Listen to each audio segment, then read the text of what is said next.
you mind if I sit down? I can't stand up for long periods of time. Okay. So hi everyone, my name's Beth Redmond, I'm 22 years old. I've been involved with Workers' Liberty for around 2.5 years now, I think.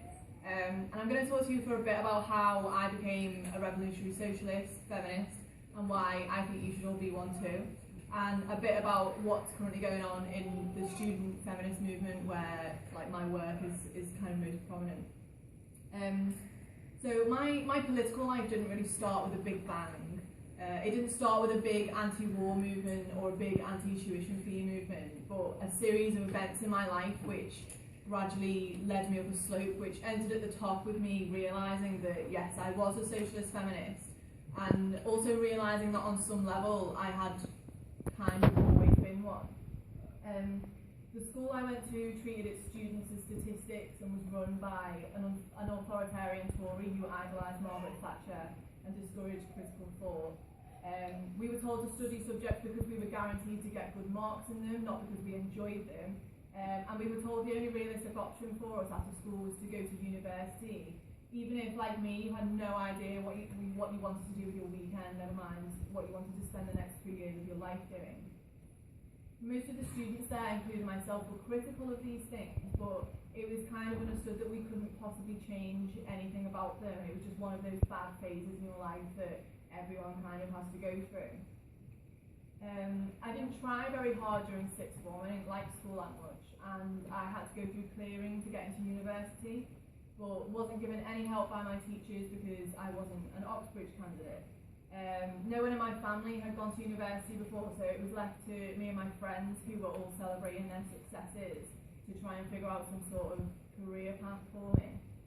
And I ended up in a college in the arse end of Essex, depressed and lonely, and I started wondering, like, what the fuck is going on?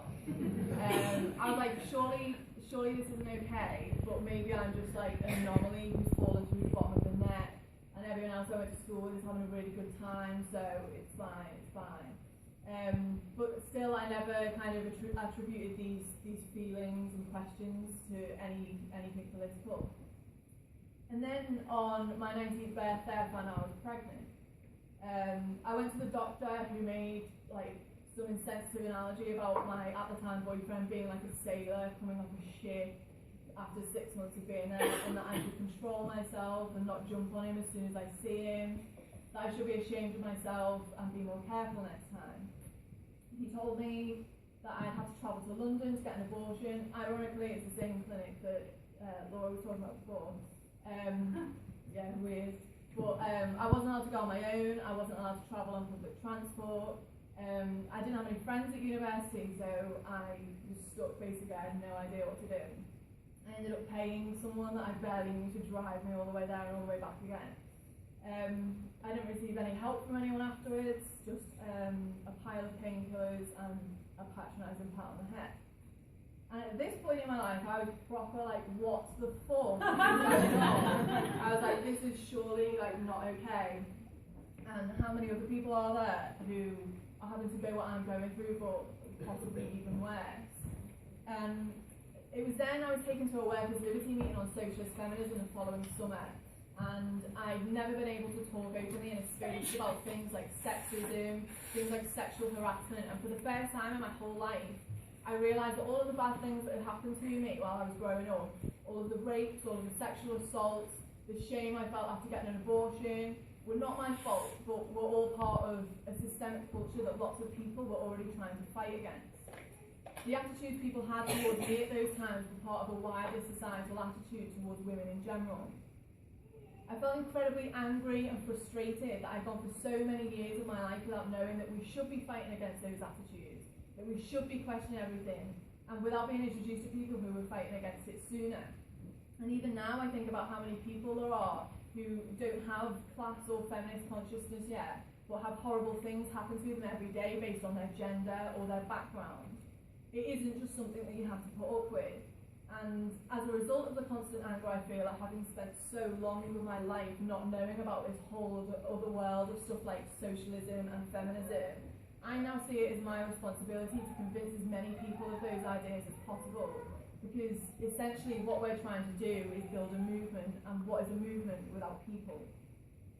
This is generally one of the critiques I have of the current wave of feminism in the student movement right now. It's all very kind of focused on exclusionary attitudes and not at all about trying to mobilise people for any sort of movement.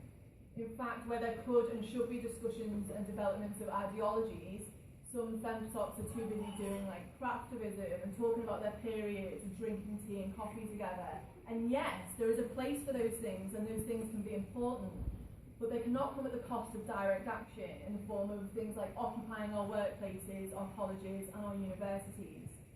The importance of a fusion of both development of ideas and direct action cannot be overemphasised enough. In the last couple of years, the revival of feminism has made both the number of femstops on campuses increase and the number of members within it. There are more celebrities openly calling themselves feminists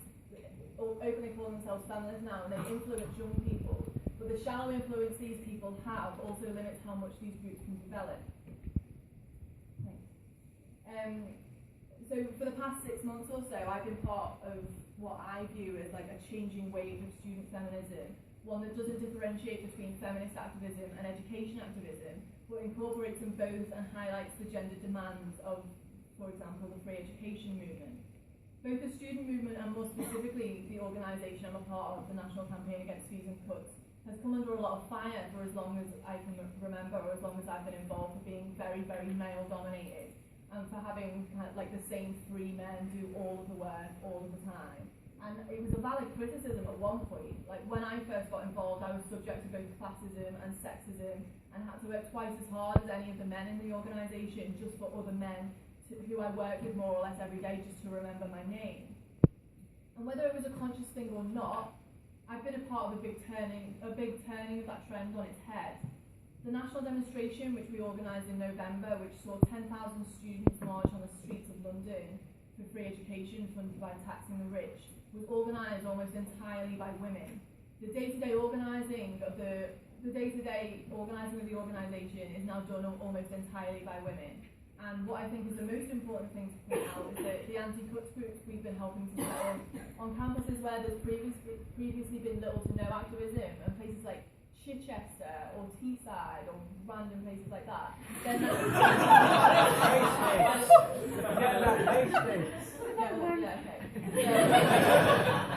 they're now being run and organised by lots of young and impressive women.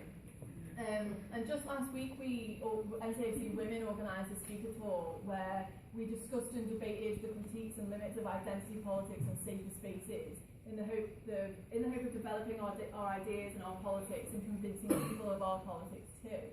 And ironically enough, we actually, or me specifically, like got no platforms on 2 campuses because I was trying to talk to femstops about these things, which just is hilarious. But along with that stuff, we're also incredibly determined to do direct action. So the weekend coming up, we've organised a mass occupation for women-only students to both kind of reclaim International Women's Day from the clutches of the right-wingers and the liberals. For example, The Guardian using pullouts of Margaret Thatcher's face to celebrate the day, when it was originally started as a socialist event. And we're also doing it to highlight the gendered demands of the free education movement, and to banish the idea that direct action is just something that the men do. The discussion and debate is for men, because if we reject the idea that women are inherently more caring, kinder and less argumentative, then why is it okay for people to dismiss debate and discussion as a masculine thing? And so just to kind of wrap up a little bit, one of the things we're trying to encourage is the idea that debate and discussion everywhere, but especially within feminism, is good, and that we need to do it to develop our politics. Being a part of a revolutionary group, as in Workers' Liberty, has definitely given me confidence both in my ideas and in my ability to go out and argue with people about those ideas. So I suppose the 2 messages I want people to kind of take home from the speech are that theory is important, but it's nothing without action, and action is important, but it's nothing without theory. And the importance of the responsibility we have as revolutionary socialist feminists to spread our agenda, which some people say as though it's a bad thing, I don't think it is, in order to build a mass movement and convince people of our ideas and try to change the world together. Thank you.